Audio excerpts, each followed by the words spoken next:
আজকে বেলডাঙার বাবরি মসজিদে জুম্মার নামাজ পড়তে গিয়ে হুমায়ুন কবিরের সঙ্গে এমনটা হবে ভাবতেই পারিনি। So hey guys, welcome back to my channel. তো আবারও একটা নতুন ভিডিও নিয়ে চলে আসলাম। তো আজকে হচ্ছে আমাদের রমজান মাসের দ্বিতীয় রোজা, আর আজকের দিনটি হচ্ছে শুক্রবার। তো আজকে আমি জুম্মার নামাজ পড়বো আমাদের বাবরি মসজিদে। তো সেখানে যাওয়ার জন্য আমি আর সাবির দুজন মিলে বেরিয়ে গেছি। এই যে সাবির এখানে আছে, তো দুজন মিলে বেরিয়ে গেছি। আজকে আমরা জুম্মার নামাজ পড়বো বাবরি মসজিদে। আর বাবরি মসজিদের কাজ কতদূর কি চলছে সমস্ত কিছুই থাকছে আজকের এই ভিডিওতে। তো চলো আজকের ভিডিওটি শুরু করি। So let's go.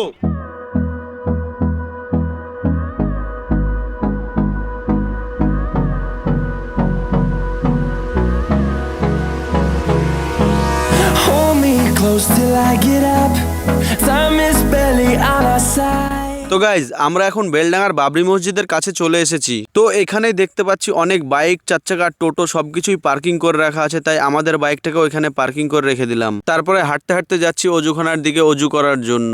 এখানে এসে দেখলাম অনেকজনই পরপর লাইন দিয়ে দিয়ে অজু করছে, তাই আমিও অজু করার জন্য রেডি হয়ে নিচ্ছি। তারপরে কিছুক্ষণ দাঁড়িয়ে থাকার পরে আমিও অজুটাকে কমপ্লিট করে নিলাম। অজু কমপ্লিট করে যেদিকে নামাজের কাতার তৈরি হচ্ছে সেদিকে যাচ্ছিলাম, কিন্তু সেদিকে যাওয়ার তো কোনো রাস্তাই নেই, তাই ইটের ওপর দিয়ে রাস্তা বের করে যাচ্ছি। তারপরে এখানে দেখতে পেলাম হুমায়ুন কবিরের গাড়ি, তাই বুঝতে পারলাম যে আজকে জুম্মার নামাজ পড়তে হুমায়ুন কবিরও এসেছে। এখানে তো এখনো মসজিদ তৈরি হয়নি, তাই আমাদেরকে ফাঁকা মাঠের মধ্যেই নামাজ পড়তে হবে। আর সবাই সবার বাড়ি থেকে জায়নামাজ নিয়ে এসেছে, কিন্তু আমরা কিছুই নিয়ে আসিনি, তাই আমাদেরকে 20 টাকা দিয়ে একটা প্লাস্টিক কিনে নিতে হচ্ছে। তারপরে তো আমরা নামাজ পড়ার জন্য কোনো জায়গায় খুঁজে পাচ্ছিলাম না, তাই একটা জায়গা পছন্দ করে সেখানে পলিথিনটা পেড়ে নিলাম। তারপরে আমরা এই ছোট্ট জায়গাটিতে বসে মৌলভী সাহেব খুতবা পড়ছিল, তাই খুতবা শুনছিলাম। তো গাইজ, আপনারা তো দেখতেই পাচ্ছেন এই মাহে রমজান মাসের প্রথম জুম্মায় নামাজ পড়ার জন্য বাবরি মসজিদে কত লোক হয়েছে।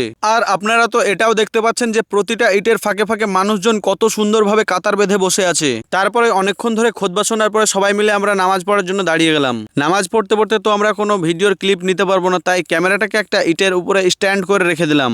নামাজ পড়া কমপ্লিট করে যখন আমি ভিডিওর ক্লিপটি দেখছিলাম, তখন ভিডিওর ক্লিপটি দেখে আমার অনেক ভালো লাগছিল, কারণ সবাই মিলে যখন একসঙ্গে নামাজ পড়ছে দেখতে একটা অনেক সুন্দর লাগছে। তারপরে আমরা নামাজ পড়া কমপ্লিট করে যেদিকে বাবরি মসজিদ হওয়ার গেট তৈরি হচ্ছে সেই দিকে যাচ্ছিলাম। আমি একটা ভিডিও দেখেছিলাম যে বাবরি মসজিদের কাজ শুরু হয়েছে 11 ফেব্রুয়ারি থেকে, আর আজ হচ্ছে যে 20 ফেব্রুয়ারি। এই 8 দিনের মধ্যে কতটা কাজ হয়েছে সমস্ত কিছু আপনাদেরকে দেখাবো। আর সমস্ত লোকই নামাজ পড়ার পরে বাবরি মসজিদের কাজ কতদূর হয়েছে না হয়েছে সবকিছু দেখার জন্য যাচ্ছে। আমি এখানে এসে দেখতে পেলাম যে 11 তারিখে যতটুকু কাজ হয়েছে ততটুকুতে এখনো আটকে আছে। মানে আজকে হয়ে গেল 20 তারিখ, মানে এই 8 দিনের মধ্যে এখনো একটুও কাজ এগোয়নি। তাই আমরা চাই যে বাবরি মসজিদের কাজ যাতে তাড়াতাড়ি সম্পূর্ণ হয়, কারণ কোনো কিছুতেই তো কমতি নেই। আর আপনারাও তো দেখতে পাচ্ছেন যে লোকজন এত পরিমাণে দান করছে, ইট বালি পাথর থেকে শুরু করে টাকা পয়সা সবকিছুই দান করছে, কোনো কিছুই তো কমতি নেই। তবুও কেন কাজ এখনো পর্যন্ত এগোচ্ছে না? ওখান থেকে ঘুরে এসে অফিসের সামনে দেখি নিলাম চলছে 300 টাকার মুরগি 1200 টাকায়। এখানে তো আবার দেখি কুমড়োও নিলামে উঠেছে 50 টাকার কুমড়ো 500 টাকায়। তো যাই হোক, বাবরি মসজিদে নামাজ পড়লাম, তারপরে আপনাদেরকেও পুরো বাবরি মসজিদটা ঘুরে দেখালাম।